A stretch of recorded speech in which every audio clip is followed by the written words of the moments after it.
Mesdames, Messieurs, bonsoir et bienvenue à cet autre numéro de votre émission de Talk sur Echo 237, réalisé à partir du restaurant La Chaumière à Bonaprise au Douala. Vous connaissez la ville de Douala certainement, vous connaissez ce grand restaurant.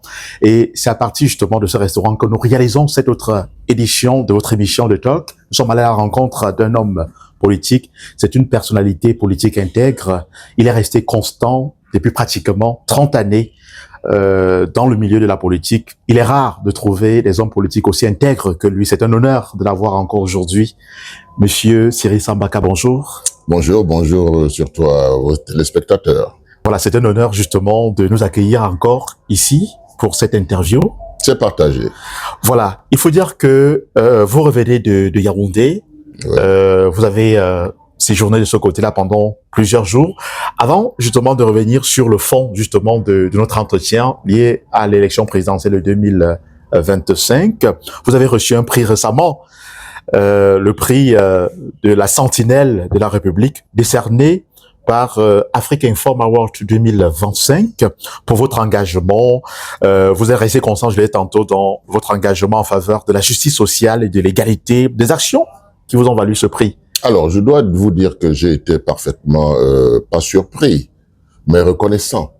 Parce que tout ce qui a guidé mon engagement politique, c'est la justice sociale, c'est le désirata du peuple camerounais et partager avec ce peuple-là leurs souffrances, leurs douleurs et j'espère bientôt leur joie. C'est un honneur, il faut justement cette forme de consécration pour honorer des grands hommes comme vous.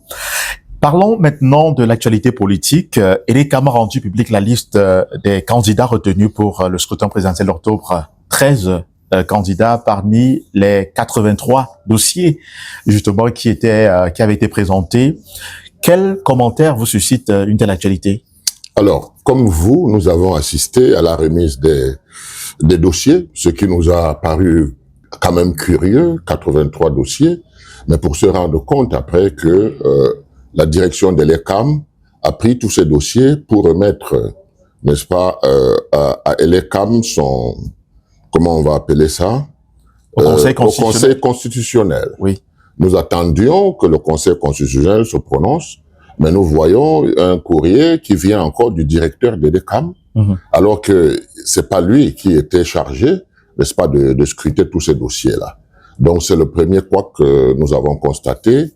Et le deuxième, c'est que à l'analyse de la chose, nous avons vu que c'était plutôt un problème politique qu'un problème juridique. Donc, je ne vais pas rentrer dans les détails, mais dans tous les cas, c'est une occasion pour moi de dire que ce n'est pas bien pour l'image de notre pays. Mais sur les 13 candidats qui ont été retenus, s'il fallait peut-être faire un petit décryptage, est-ce qu'on peut être serein qu'en allant à cette compétition face au candidat du RDPC qui est le président sortant, on pourrait s'en sortir avec ces candidats-là? Mais vous imaginez un seul instant que le candidat dont vous avez parlé, c'est-à-dire Maurice Kamto, lance un mot d'ordre de boycott, ça ne sera pas bien pour cette élection. Donc, dans tous les cas, je pense que ce qui est sérieux, c'est d'abord de penser au peuple. Et penser au peuple veut dire quoi? Veut dire que le programme que le groupe de Douala met à la disposition des Camerounais, c'est un programme qui ne tient pas compte de personne, mais qui tient compte d'équipes. C'est-à-dire qu'une équipe se met en place pour combattre un candidat sur le système que nous vivons et qui nous a mis dans cette situation. Donc si on l'a compris comme ça, on doit pouvoir dire que même si le candidat Kamto avait été retenu, nous ne sortirions pas de notre logique. Tout à fait. Notre logique, c'est que 30 ans après le multipartisme, les Camerounais rêvent et veulent voir une opposition qui trouve un candidat de large consensus pour un programme minimum commun. Le programme minimum commun, c'est quoi? C'est celui qui va mettre tous les candidats dans un starting block, qui va permettre n'est-ce pas, que chacun ait son égalité de chance. Parce que les réformes qui vont être engagées, non seulement vont connaître un référendum, ce que les Camerounais n'ont pas vécu depuis plus de 42 ans, mais en même temps, de permettre à chaque candidat, avec son programme alors, de l'expliquer au peuple camerounais qui, à ce moment-là, choisira. Alors, pour arriver à cela, il faut 3 ans. Plus ou moins. Avant de revenir justement sur l'initiative du groupe de Douala, parce que vous sortez de Yaoundé pour d'autres consultations, on en parlera. Mais il faut revenir justement sur l'indignation des Camerounais. Il faut dire que les voix se sont élevées pour s'indigner concernant l'absence de la candidature du professeur Maurice Kamto, qui est le candidat du Manidem, qui est investi. Quand vous avez eu vent justement de cette information, quelle analyse faites-vous? Mais je fais toute cette analyse que je vous ai donnée tout à l'heure, que ça ne repose sur aucun fondement juridique. C'est une décision politique. Vous comprenez? Quand j'ai fini de dire que c'est une décision politique, tout le monde comprend que c'est une injustice. Y a-t-il possibilité que le Manidem puisse, c'est-à-dire voir ce candidat être réhabilité à la suite du contentieux? Nous l'espérons tous. Nous l'espérons tous parce que dans ce changement qui est tant souhaité par les Camerounais, je ne vois pas pourquoi est-ce que Maurice Kamto ne serait pas là-dedans. Bon, comment est-ce qu'il va être là-dedans? Tout ça, c'est à voir. C'est à voir. Mais ce qu'il faut retenir, c'est que il n'est pas le seul dans cette situation. Peut-être que les autres n'ont aucun intérêt à revendiquer. Mais dans tous les cas, nous pensons que c'est une bonne chose d'aller au Conseil constitutionnel. Nous ne savions pas que Elekam était sous les ordres politiques. Nous l'avons constaté à travers ses résultats. Maintenant, nous attendons que le Conseil constitutionnel se prononce. S'il se prononce sur le droit, on peut dire déjà que M. Maurice Kamto va être réhabilité. Mais si c'est sur le plan politique, on a quand même des frissons. Il faut dire qu'il y a eu tellement d'événements autour justement de cette publication des candidats retenus. Le siège du Manidem a été carrément encerclé par les hommes en tenue qui ont empêché au président du Manidem, Anissé Kane, de tenir une conférence de presse. Finalement, il a rendu public le message du Manidem qui s'est offusqué suite justement au rejet de la candidature de son candidat Maurice Kamto. C'est vrai qu'il y a une personnalité, une figure en tout cas qui est indexée et qui aujourd'hui est un peu jeté à un verdict populaire. Il s'agit de Mbombor Dieudonné Yebga qui est allé déposer sa candidature également pour, on va dire, faire opposition à la candidature de Maurice Kamto qui a été investi par le président Anissé Kane. Oui. Je vais revenir sur une anecdote, en tout cas, qui vous concerne personnellement. Je ne sais pas si c'est vrai, mais je vous pose la question, puisqu'on a lu dans les journaux et même dans certaines interviews, on a eu à entendre que, à l'époque, lorsque vous étiez encore vice-président de l'UDC, justement, il y avait certaines pontes du régime qui étaient venues pour essayer de vous corrompre en vous proposant 300 millions de francs CFA afin que vous puissiez discréditer le président de l'UDC à l'époque. Non, ça c'était en 2004. 2004 justement. Oui, oui. Monsieur Adamou Damjoya, oui. Mais vous avez refusé carrément parce que vous êtes un homme intègre. Ce sont quand même des actes un peu rares sur le plan politique. Lorsqu'on voit ce qui se passe avec Borbok, donc on dit qu'il a été acheté, qu'il a été corrompu pour pouvoir poser cet acte-là. Ce serait dommage parce que moi j'estime que quand on s'engage en politique, c'est pour le bien commun. C'est-à-dire qu'il faut avoir la notion du bien commun. Ce n'est pas si on veut faire pour soi. Moi je conseille à tous ces gens d'aller faire le commerce. Comme ça, tout ce que vous gagnez, c'est pour vous, mais vous l'avez travaillé.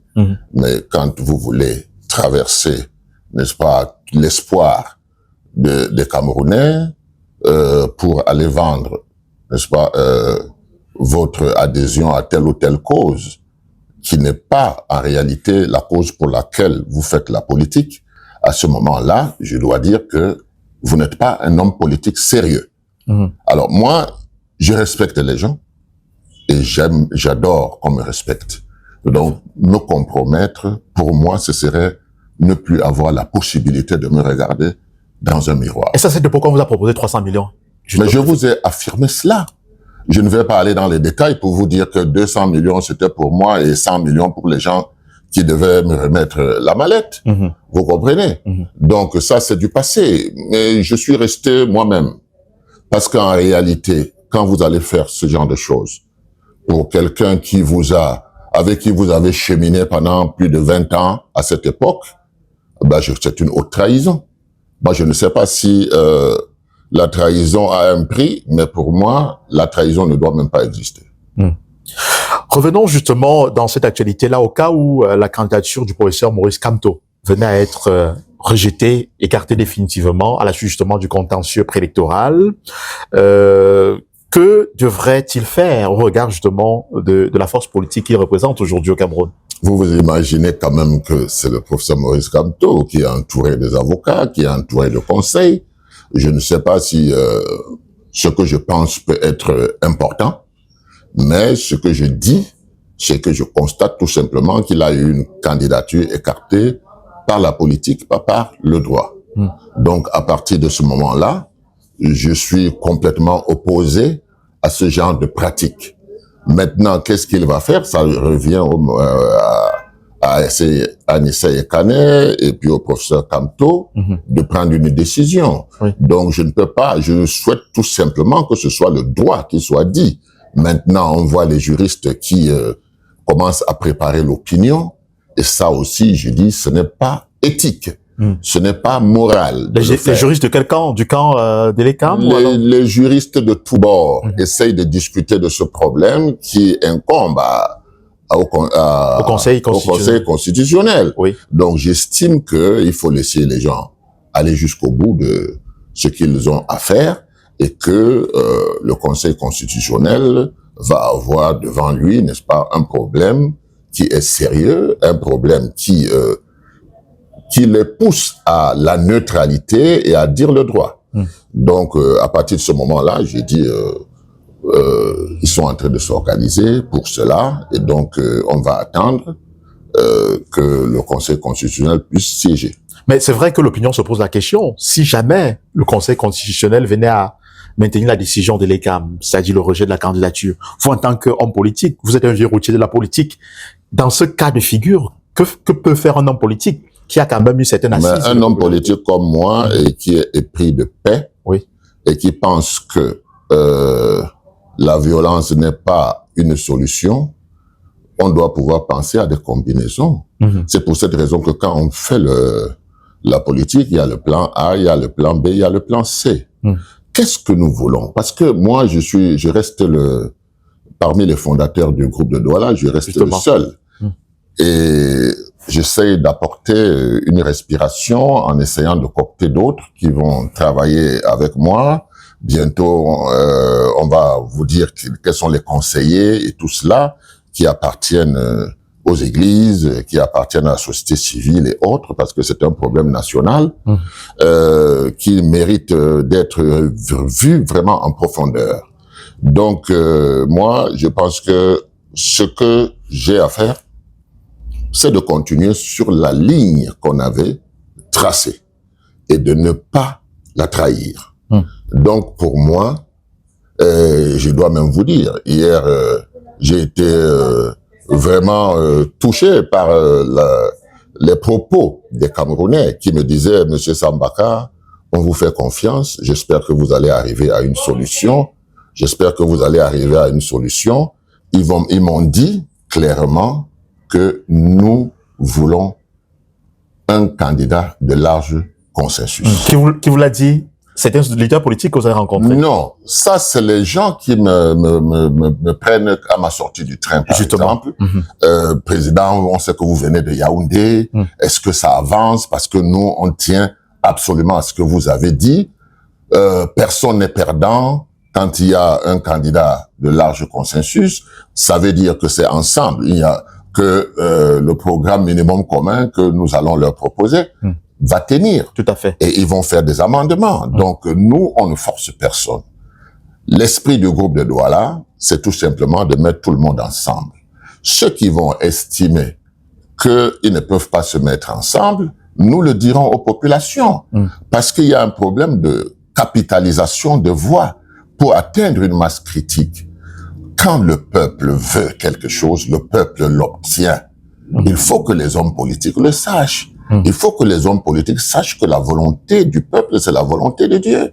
Et que eux, tout ce qu'ils ont à faire, c'est de faire la volonté du peuple. Donc, vous ne pouvez pas me dire que depuis 30 ans, que le peuple camerounais veut voir un régime partir par l'union de l'opposition, par une bonne coalition, et que les gens se mettent à nous parler de leur programme. Mais leur programme, c'est après la transition. Justement, puisque vous avez embrayé sur la question du groupe de Douala, vous revenez de Douala, je l'ai dit, de Yaoundé, pardon, je l'ai dit, vous avez rencontré certains acteurs politiques, on vous a vu aux côtés du président Bello Bouba-Magari, Oui. du NDP, vous allez également rencontrer Célestine Bédigui du PAL, Oui. qui a investi un candidat également. On vous a vu juste 2 membres du groupe de Douala, vous qui êtes l'un des cofondateurs, Monsieur Anissé Kane ayant investi Maurice Kamto avec son parti, le Manidem, et à vos côtés, il y avait Djekam Djameni également. Finalement, vous avez rencontré certains membres influents de l'Union pour le changement en 92. Non. Non, nous rencontrons tout le monde. Et je n'ai pas rencontré le président Kamto cette fois-ci parce que j'estime qu'ils sont en train de travailler autour de leur dossier. Justement. Alors, pour moi, il y a des civilités. Il y a des choses qu'on ne doit pas faire pendant que quelqu'un est en difficulté et qu'il est en train de sortir de cette difficulté, que vous veniez, n'est-ce pas, lui parler. Par contre, nous avons parlé au président Bello, tout le monde connaît le président Bello et tout ce qu'il a pu faire pour que ce régime se maintienne. Et si vous avez pu faire tout cela pour que le régime se maintienne, vous êtes capable aussi de faire tout ça pour démanteler ce système. Donc, c'est très important d'en parler. Il y a 12 candidats, 13 candidats, même s'il y avait 15 candidats. Ces 15 candidats ne suffisent pas pour faire un gouvernement de transition. Donc il n'y a pas de raison que des gens qui savent que sur la base d'un programme minimum commun, nous allons refaire nos institutions, puisque eux tous en parlent dans leur projet. Nous allons faire un nouveau code électoral. Tous en parlent dans leur projet. Tout à fait. Nous allons faire les états généraux, secteur par secteur. Tout le monde en parle. Nous voulons une reconstruction du Cameroun, secteur par secteur. On le fait ensemble. Mais au regard du temps qui reste pour avant la tenue de l'élection, nous sommes à pratiquement moins de 3 mois, 2 mois, on va le dire. Est-ce que vous avez suffisamment de temps pour travailler sur tous ces aspects? Nous l'avons déjà fait. Nous avons déjà travaillé sur cela. Mais c'est vous qui travaillez pour proposer voilà, nous allons politiques? le proposer au cas où ils n'ont pas eu le temps de travailler sur ça parce que chacun a travaillé sur son programme. Ah, sur son programme, oui. Oui. Donc, avant la fin de cette semaine, chacun recevra un exemplaire de votre programme. Un exemplaire de notre proposition. Oui. Nous ne pouvons pas dire que c'est notre programme. C'est un programme commun. Ça veut dire qu'il va y avoir des aménagements, etc., etc. Donc, voilà ce que nous, on propose. Mais on le propose pour une période de 3 ans. Parce que cette période de 3 ans, l'avantage, ce serait quoi? Ce serait que même les gens qu'on a exclus ou qu'on a voulu exclure, n'est-ce pas, vont se retrouver dans une posture où ils pourront développer pendant ces 3 années, n'est-ce pas, leur parti politique et se préparer. Et vous voyez que c'est à la fin de cela, nous proposons donc qu'il y ait un référendum. Ce qu'on n'a pas connu au Cameroun depuis plus de 42 ans. Le référendum visant à battre campagne auprès de nos populations afin qu'elles quittent leur position de population pour la citoyenneté. Oui. Pour le peuple. Le peuple, il faut reconstruire le peuple camerounais, lui donner une âme. Et ça, ce n'est pas le travail d'une personne, c'est le travail d'une équipe. C'est ce qu'on essaye de faire comprendre aux Camerounais. Et les Camerounais ont accepté cela. Les Camerounais veulent le changement. Mais le changement ne peut pas se mettre sur la base de 7 ans. Vous comprenez? Tout à fait. Refaire cette programmation est une œuvre collective. Des gens qui veulent le changement, associés à la société civile, associés au corps des métiers. Vous savez, l'éducation, par exemple, tous les problèmes qu'on rencontre, est-ce que le gouvernement y a trouvé une solution? Non. Est-ce que le gouvernement a trouvé une solution pour le NOZO? Non. Vous voyez ce vaste chantier? Ce vaste chantier doit absolument être fait de manière consensuelle. Et mettre tous les Camerounais de bonne volonté, n'est-ce pas, à cette œuvre qui est immense, qui est gigantesque. Et nous voulons qu'après 3 ans, que ce soit un autre Cameroun qu'on est en train de bâtir. Et vous voyez donc que les programmes politiques, des partis politiques vont avoir un sens à ce moment-là, parce qu'ils vont partir sur un starting block pour les élections, et puis ils auront bâti une fondation qu'on va appeler la nouvelle constitution. C'est vrai quand même que votre projet n'est pas très loin de celui de solution je veux dire de Hilaire Kamga. Sa solution 25+1, qui parle également de transition, former une coalition des forces de l'opposition. Est-ce que vous travaillez ensemble? Est-ce qu'il y a une certaine, il y a un rapprochement entre les deux? Est-ce que vous vous êtes rencontrés pour peut-être voir dans quelle mesure vous pourriez concilier vos différents projets?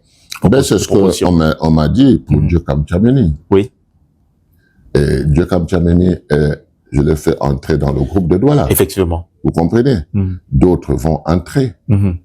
Maintenant, on aura aussi des conseillers. C'est-à-dire des gens qui ont travaillé sur le sujet et qui sont importants. Bon. Malheureusement, je me retrouve être le seul rescapé du groupe de Douala. Effectivement, on voulait vous poser la question, que devient Anissé Ekane automatiquement? Il est exclu. Anissé Ekane est avec son candidat dans le Manidem. Ekane Anissé ne peut pas s'exclure de Manidem. Il l'a bien fait, nous l'avons reconnu, de mettre en selle M. Maurice Kamto, qui ne pouvait pas apparaître comme un des plus importants hommes politiques du Cameroun, qu'on exclut du paysage, de ce paysage-là, et de cette élection. Et par cet acte, il s'était surtout exclu lui-même. Oui, c'est de ça que je parle. Oui. Mais nous avons travaillé dans une dynamique avant que cela ne se produise. Tout à fait. Et vous étiez au courant? Ce n'est pas un problème. Vous étiez au courant de l'investiture? Non, je vous ai bien dit que je n'étais pas au courant. Ah, ok. C'est quelque chose qui se passait mais que je n'ai jamais condamné. Tout à fait. Je ne l'ai jamais condamné parce que ça a permis, n'est-ce pas, que Maurice Kamto ait un véhicule pour aller à ces élections. Tout à fait. Donc, cela étant dit, je travaille peut-être pas avec beaucoup de gens pour le moment, mais je travaille avec des gens disséminés. Donc, il y a un groupe du Grand Nord, par exemple, avec qui nous sommes en contact et nous travaillons depuis ensemble. Il est question que les discussions continuent avec les leaders et qu'à un moment donné, qu'on puisse mettre donc sur la table ce que nous proposons ensemble, les différents groupes. Et là, je pense que Hilaire Kamga, comme vous dites, à ce moment-là, sera important parce que il a beaucoup réfléchi aussi sur la situation. On doit accorder nos violons. Donc, aucune inquiétude, mais sauf que nous ne pouvons pas précipiter un certain nombre de choses, étant entendu que le Conseil constitutionnel ne s'est pas encore prononcé. Tout à fait. Donc, nous ne savons pas combien de candidats définitivement nous allons avoir. Nous continuons dans les consultations individuelles pour essayer d'amener les candidats à comprendre que c'est en équipe que les populations veulent voir tout ce monde-là. Ce n'est pas individuellement ou en groupuscule. Parce que nous savons ce que c'est les élections dans ce pays. Nous le savons, c'est pour ça que nous décrions le système électoral. La masse critique est quelque chose d'important. Si nous n'avons pas la masse critique, si nous n'avons pas les moyens humains et financiers, c'est perdu d'avance. Donc, il faut travailler dans ce sens-là et ramener les différents candidats et ceux qui vont être remis sur la scène après le Conseil constitutionnel à dialoguer. Moi, je pense que c'est quelque chose de fondamental. Est-ce qu'il y aura espoir au regard justement des consultations que vous avez déjà menées avec certains de ces leaders-là? Est-ce que vous percevez au moins cette volonté de vouloir former tous un consensus? Vous savez, moi, je n'ai pas pris l'habitude de dire des faussetés. Je vous donne le sentiment que j'ai. Tout à fait. Tout le monde répond positivement. Mais en même temps, on voit des groupuscules se former. Et nous, on n'est pas pour les groupuscules, on est pour l'ensemble, pour une dynamique. C'est-à-dire que si vous n'êtes pas d'accord avec la dynamique unitaire, vous le dites et on vous sort de là et on dit à la population, celui-ci a refusé et voilà les raisons pour lesquelles il a refusé. Ceux qui vont être d'accord, on va progresser. Et quand vous dites qu'il n'y a pas le temps, il y a beaucoup de temps. Parce que quand vous faites les choses très vite, le pouvoir en place a aussi le temps de mettre en place ses batteries pour essayer de détruire cela. Tout à fait. Et moi, personnellement, pour vous dire la vérité, je ressens qu'il y a cette pesanteur. Je ne suspecte personne, mais je dis, je reste sur ma ligne. Et quand vous avez parlé de sentinelle de la République, je me sens véritablement dans cette posture de sentinelle de la République. Je n'ai rien contre personne. Et tout ce que je veux, c'est que une fois que la volonté populaire se manifeste et que ceux qui ont des partis politiques ou des candidats sachent que le peuple les regarde, le peuple attend cette candidature. Et je peux même vous garantir que quand je rencontre des gens, ils me disent, mais pourquoi vous n'avez pas encore dit? Je dis, mais parce qu'on n'a pas fini. Tout à fait.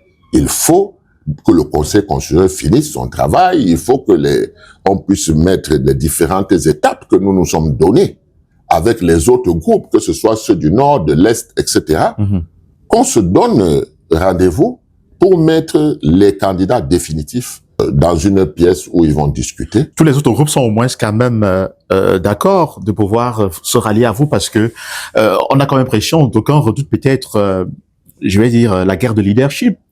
On regarde des petits groupes dont vous avez parlé tout à l'heure qui se sont créés entre-temps et qui voudraient également attirer également les mêmes candidats, je veux dire les mêmes leaders politiques vers eux. Mais on sait que votre groupe a quand même une certaine assise et qui travaille depuis très longtemps pour pouvoir concilier tous ces candidats. Oui, nous allons y parvenir avec la volonté des Camerounais. Parce que c'est les Camerounais, en fait, qui sont nos patrons. C'est eux qui ont fait la demande. Et nous sommes là pour exécuter la demande populaire. Vous voyez que moi, je pouvais aussi être un candidat. Tout à fait. Mais je ne le suis pas. Hein? Donc, je garde ma neutralité, malgré tout ce qu'on peut dire sur moi. Moi, ceux qui me connaissent savent que quand je dis quelque chose, je suis constant là-dessus et je ne reviens pas pour changer de fusil d'épaule. Non. Il faut qu'on aille de l'avant et que le peuple, en 2025, puisse obtenir ce qu'il recherche depuis 30 années. Ça, c'est ça qui est important. Tout à fait. Président Cyril Sambaka, vous êtes conscient que tous les leaders de l'opposition, tous les candidats qui sont retenus finalement par le Conseil constitutionnel ne pourront pas accepter de former tous une coalition. Je suis tout à fait d'accord. Maintenant, quels sont ceux des leaders dont la présence dans le large consensus que vous souhaitez justement au sein du groupe de Douala est indispensable? Mais vous pensez que moi, je vais mettre en difficulté des leaders? Non, des candidats, non. Je ne mettrai aucun candidat Quelques indices au moins. Je ne mettrai aucun candidat en difficulté. Je dis tout simplement que ceux qui pensent qu'ils peuvent aller seuls à ces élections, nous allons battre campagne pour que les voix ne s'éparpillent pas. Tout à fait. Parce que le peuple attend un résultat. Le peuple n'attend pas qu'on dise que nous sommes de la gauche, nous sommes de la droite. Ça se dira après la transition. Et c'est le même peuple qui choisira donc maintenant vers qui aller pour les différentes élections. Mais pour le moment, le programme, c'est le programme minimum commun. On veut mettre en place un mécanisme qui puisse permettre que nous ayons une nouvelle constitution, n'est-ce pas, des états généraux dans tous les secteurs, parce que il y a beaucoup de Camerounais qui sont pétris d'intelligence, mais qui ne sont pas encartés, qui n'appartiennent à aucun parti politique. Et ils nous contactent. Ils veulent donner de leur savoir. Et il faut leur donner une possibilité de le faire. Il y a beaucoup de Camerounais qui ont des solutions pour la crise dans le Nozo. Il faut leur donner la possibilité d'éteindre cela pour qu'un Cameroun de 2025 se réveille avec une nouvelle vision, n'est-ce pas, une nouvelle façon de faire des choses et puis complètement apaisée. Parce que nous avons perdu énormément de temps, il est temps qu'on puisse développer notre pays, que les Camerounais arrêtent de souffrir, parce qu'ils souffrent pour rien. Ce n'est pas les moyens qui manquent au Cameroun, ce n'est pas l'intelligence ni les matières premières qui manquent au Cameroun, mais c'est la gouvernance. Cette gouvernance qui, ma foi, nous pose problème jusqu'aujourd'hui. Donc voilà, moi je dis, on tait d'abord nos programmes respectifs, parce que de toutes les façons, quand vous regardez ces programmes, il y a beaucoup de choses qui se rejoignent dedans. Nous avons fait un travail quand même. pour constater qu'il y a beaucoup de convergence dans un certain nombre de choses, dont il n'y a pas de raison que ce programme puisse être rejeté pour un programme personnel. S'il est rejeté pour un programme personnel, ça veut tout simplement dire que nous ne faisons pas équipe, nous faisons individualisme et les Camerounais n'ont pas besoin d'individualisme dans cela. Il y a des nouveaux candidats qui sont arrivés. Pourquoi ils ne partageraient pas un gouvernement d'union, un gouvernement de transition pour asseoir ce qu'ils veulent? C'est une période où chacun peut s'exprimer sans qu'on interdise sa réunion. Donc c'est bien. Il ne faut pas penser à soi parce qu'on a traversé une étape, mais il faut penser au Cameroun. C'est d'abord au Cameroun qu'il faut penser. Et moi, je reste là-dessus, la sentinelle de la République. Oui, Président Cyril Sambaka, prenons le cas où tous les leaders de l'opposition, alors les forces de l'opposition venaient à intégrer tous le projet du groupe de Douala.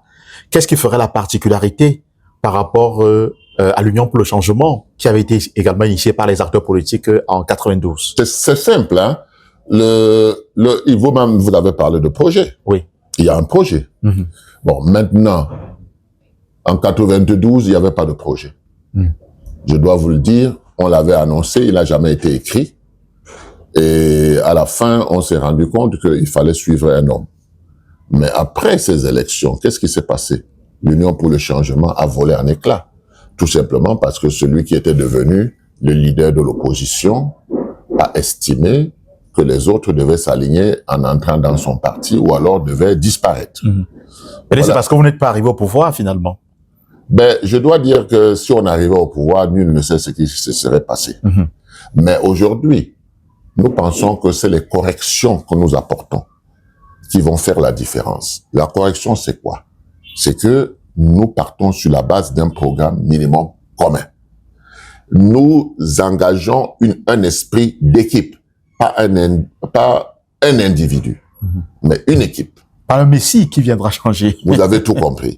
Donc, c'est cela qui permet de mettre tout le monde sur le starting block. À la différence de 92, où on a demandé aux Camerounais, vous en avez assez, la conférence nationale souveraine n'a pas eu lieu, donc mettez-vous derrière un candidat. La différence cette fois-ci, ce n'est pas qu'on se met derrière un candidat, mais on se met avec un candidat. D'où la notion d'équipe. Équipe pour faire quoi? Pour conduire une transition, pour élargir le cercle à la société civile, au corps des métiers, pour que tous ceux qui ont une réflexion pour faire avancer le Cameroun puissent se retrouver autour de leur secteur et de travailler pour bâtir un nouveau Cameroun. Je ne cesse de le dire, nous avons des murs fissurés. Nous avons même la fondation qui est touchée. On ne replâtre pas, on reconstruit. Et c'est cette reconstruction par les Camerounais, pour les Camerounais, afin de définir définitivement l'identité camerounaise qui est en train de se mettre en route. C'est ce que les populations veulent. Les peuples veulent absolument être partie prenante à ce jeu. C'est pour ça qu'on vous dit qu'on termine par un référendum. Parce qu'après ce référendum, nous aurons de nouveaux Camerounais. Des Camerounais qui sont conscients de leurs droits, qui sont conscients de leurs devoirs et qui vont, qui votent, qui contrôlent et qui, à la fin, sanctionnent. Président Cyril Sambaka, quels sont les délais que vous êtes fixés au sein du groupe de Douala pour que un tel projet aboutisse? Je vais dire pour que les forces de l'opposition, c'est-à-dire puissent vous rejoindre avant l'élection du 12 octobre. Nous sommes à quelques 2 mois. La solution, ce serait la plus facile, ce serait que avant d'imprimer les bulletins de vote, que nous ayons terminé notre travail pour que la campagne puisse démarrer sur la base de cette équipe. Maintenant, au-delà de cela, il y a peut-être des gens qui vont rallier pendant la campagne. Tout à fait. Ça aussi, c'est possible, mais nous souhaitons qu'avant les impressions des bulletins de vote, que nous ayons terminé notre travail. mesures, on va sortir bientôt de cet entretien, quelles sont les mesures à prendre selon vous pour que l'élection présidentielle d'octobre se passe dans la paix? Vous savez, il y a tellement de remous à la suite justement du rejet de la candidature du professeur Maurice Kamto. Il y en a qui se craignent peut-être un soulèvement si jamais sa candidature n'est pas réhabilitée. Vous, en tant qu'homme politique et leader justement de ce groupe de Douala aujourd'hui, quelles sont les mesures, par exemple, à prendre s'il fallait peut-être passer un conseil aux autorités qui sont chargées d'organiser ces élections-là? Nous, on ne peut pas lutter contre un peuple. La volonté du peuple, c'est la volonté de Dieu. Maintenant, quelles sont les mesures à prendre et tout? Moi, je peux pas me substituer au leader Maurice Kamto. Parce que c'est à lui de voir les choses, c'est à lui de voir les choses et, ma foi, d'amener les Camerounais à comprendre de ce qu'il aura décidé, ce qu'il pense et comment est-ce que ça va se faire. Vous comprenez? Donc, nous, on ne peut que croiser les doigts et dire que le Conseil constitutionnel doit pouvoir parler du droit et non de politique. Voilà. Merci, Président Cyril Sambaka. Merci d'avoir répondu à nos questions. Je rappelle que vous êtes le président de l'AFP, l'Alliance des forces progressistes, et vous êtes le leader justement du groupe de Douala. Il faut dire qu'au départ, il y avait Monsieur Anissé Kane du Malidem. Il y avait même Elim Belobert au départ. Arrête Ekwe même a rejoint l'initiative et aujourd'hui...